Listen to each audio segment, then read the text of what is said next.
Merci. Racontez-nous votre expérience avec les enfants, parce que vous êtes également aumônier.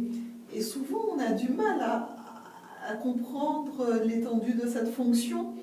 Euh, Parlez-nous davantage de cette expérience spéciale avec les jeunes. Il n'y a pas beaucoup de pasteurs qui travaillent avec les jeunes. C'est une belle mission, délicate, difficile, je présume. Alors là aussi, c'est un combat avec Dieu que j'ai mené et je suis obligé de parler de mon expérience antérieure pour que vous puissiez comprendre un petit peu cette réalité. Quand j'étais plus jeune, donc à l'école, j'ai eu beaucoup de difficultés scolaires. J'ai redoublé beaucoup de classes, 7 ou 8, je ne me rappelle plus.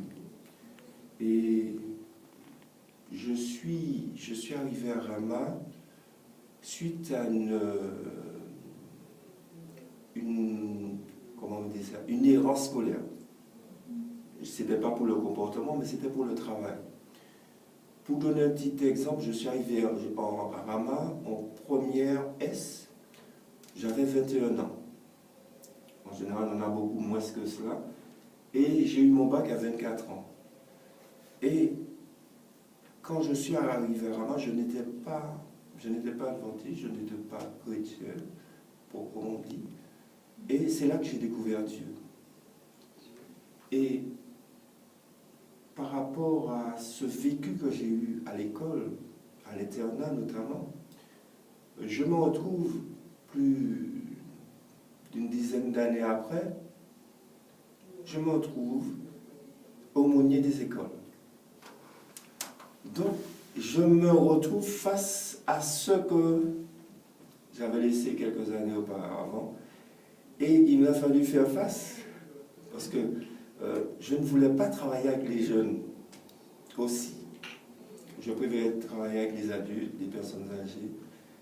Et Dieu parfois a un humour particulier. Et je crois que si nous écoutons, si nous discernons Dieu un petit peu dans les événements qui nous entourent, Dieu a un humour et il est assez... quand nous y réfléchissons, il nous met parfois dans des situations, et je pense à Jonas, je pense à d'autres hommes de la Bible.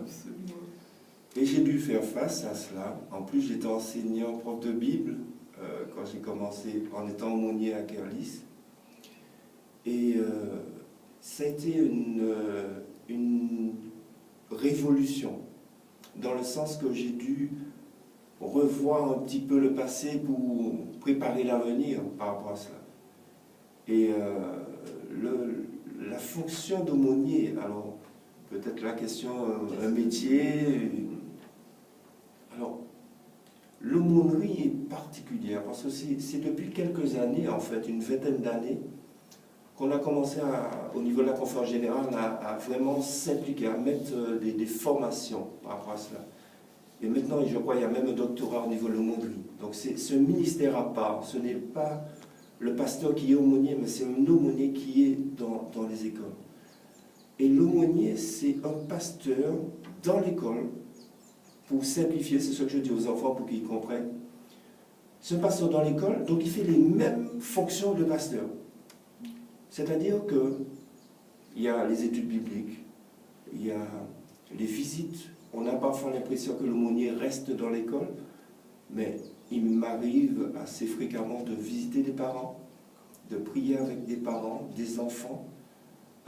Il y a aussi des projets spirituels de l'école que l'aumônier mène avec des profs de Bible, avec les professeurs aussi.